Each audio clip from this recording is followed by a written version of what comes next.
5, 4, 3, 2, 1, 0. All engine running. Liftoff. We have a liftoff. This is About Space, America's return to space, with news and information on our U.S. space program.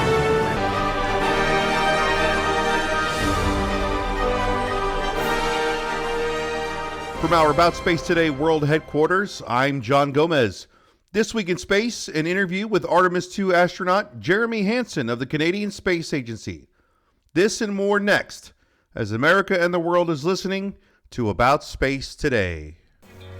D&D Cruise and Tours is the official agent for About Space, and we invite you to come fly away to all-inclusive resort island destinations, or a cruise vacation from Port Canaveral, and even visit the Kennedy Space Center Visitor Complex, or just come and see the parks. Call for a discount cruise or an island getaway or the Florida beaches. Call today. The call is free, and so are our services. Call 877-747-8631. That's 877-747-8631. We are Florida's group travel specialists. Welcome back. Prior to the May 6th launch attempt of Boeing Starliner, I had the chance to sit down with Canadian Space Agency and Artemis II astronaut Jeremy Hansen. My first question for him, what made you want to become an astronaut? Pretty simple for me. I saw an image of Neil Armstrong when I was a young Canadian, and it was inspiring for me. My mom tells me I was 5. I don't really remember, but I know I saw it in Encyclopedia A. I was going in there to look for airplanes, and I happened across Armstrong by mistake. I saw that image. I turned my treehouse into a spaceship, and I never really stopped imagining doing this job one day. I then asked him what he felt when he found out he was chosen for the Artemis II mission. Pretty excited, as it's a dream come true for me to explore space. I've been excited about leaving planet Earth. I love it here, but I've been really excited about leaving it and going to space and seeing the planet from that perspective. This is an extraordinary opportunity to be part of sending humanity back to the moon.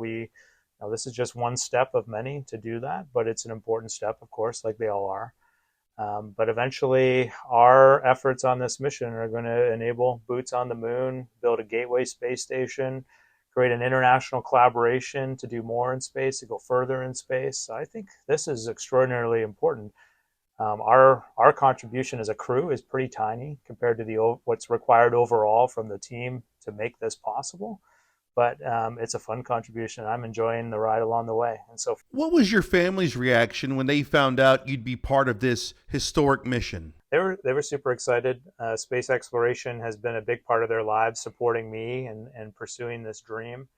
I have 3 young adult children and my wife, and they've all been extraordinarily supportive along the way. But for them, this was them seeing me have this opportunity to achieve a lifelong goal.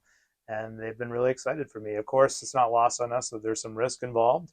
I had them here at the Cape just in March to show them, where they're going to be for launch, see the capsule, and where we'll spend some time together when we're in quarantine here. And but it was also a bit serious in that they were putting themselves in their future shoes and imagining the emotions that'll come along with watching their husband and father blast off on this enormous SLS rocket. And I don't know if you saw Artemis 1, but it leaves an impression. Of all the aspects of this mission, which would you say that you're most looking forward to?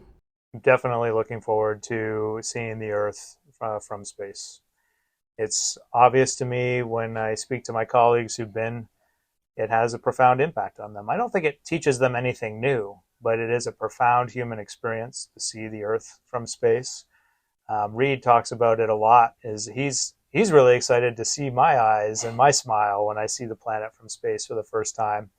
And so I know that'll be a really important and meaningful experience for me. But I've been really inspired myself by the reaction of people around the planet, how excited they are about humanity going back to the moon.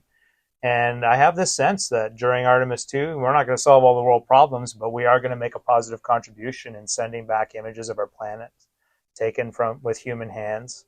And I think we hope, even if just for a moment, people lift their heads up from all of the problems we have here on the planet, all the challenges we face, and just be reminded that we are one species working together on one planet, and we can do some really extraordinary things when we collaborate. You're going to be the first Canadian to orbit the moon. What does this mission mean for all Canadians? Canada will be the second country in the world to send a human into deep space. What does it mean for Canada? I think it's a huge compliment. I think Canadians are notorious for selling ourselves a little short, maybe keeping ourselves a little bit too small. We have extraordinary gifts to offer the world. And I always reflected back to American leadership for this opportunity. The United States could have gone to the moon on their own again. They've done it before. And they have the GDP and the expertise to do it on their own, but they deliberately curated an international collaboration to tackle these problems. I think that's extraordinary leadership. I think that's the kind of leadership we need in the world. And Canadians rose to that challenge.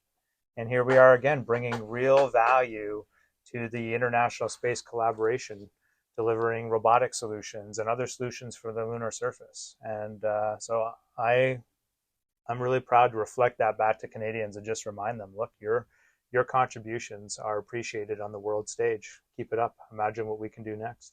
We're all here today for the same reason, the launch of Boeing Starliner. How is the Canadian Space Agency involved with the Boeing Starliner launch? This, why we're here at the Kennedy Space Center right now, is a huge part of that future, getting ready to watch this first Boeing Starliner flight. First time we put humans on this rocket with Butch and Sunny.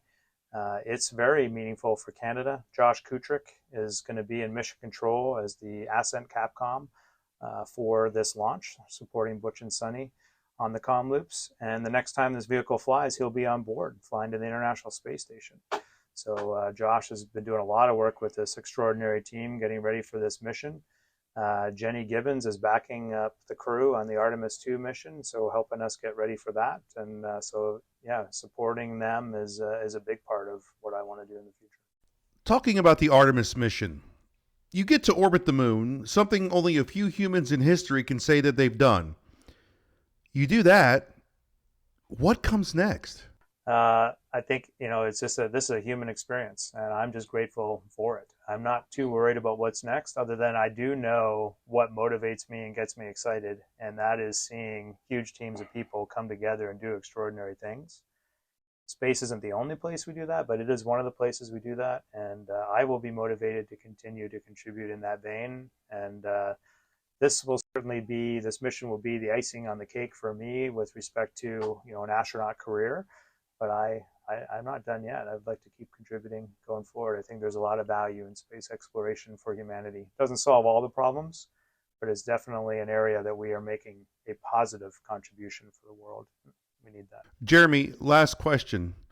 If you were offered the opportunity to go up on a future Artemis mission, would you take it? Oh, no, there'd be no hesitation. I'd be excited to take on those challenges of future Artemis missions. But then there's a reality of this international collaboration and how we fairly allocate missions and who's flying when. And so I don't foresee, unless something changes, that I would be. We have a core of 4 active astronauts in Canada. We do have a future mission aboard a deep space flight that we negotiated as part of our Gateway contribution. But that's at a to-be-determined date in the future, and we'll just see. We'll keep doing what we're doing now. We'll keep delivering value, and I think the future is bright for Canadians. I can see a Canadian walking on the moon one day, but we have more work to do if we're going to do that, and we understand that. But we have the capability, and we also, at the Canadian Space Agency, we 100% see the return on investment for making investments in this Artemis architecture.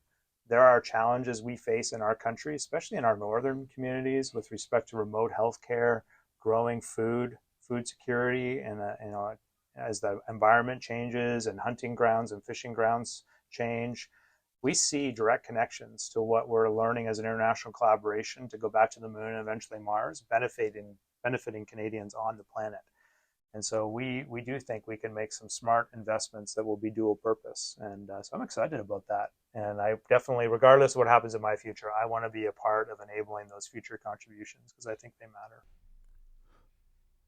Canadian Space Agency and Artemis II astronaut Jeremy Hansen, thank you so much for joining me. Join Jeremy in checking out our Facebook page, aboutspace.today, for launches and landings, and invite your family and friends to listen weekly.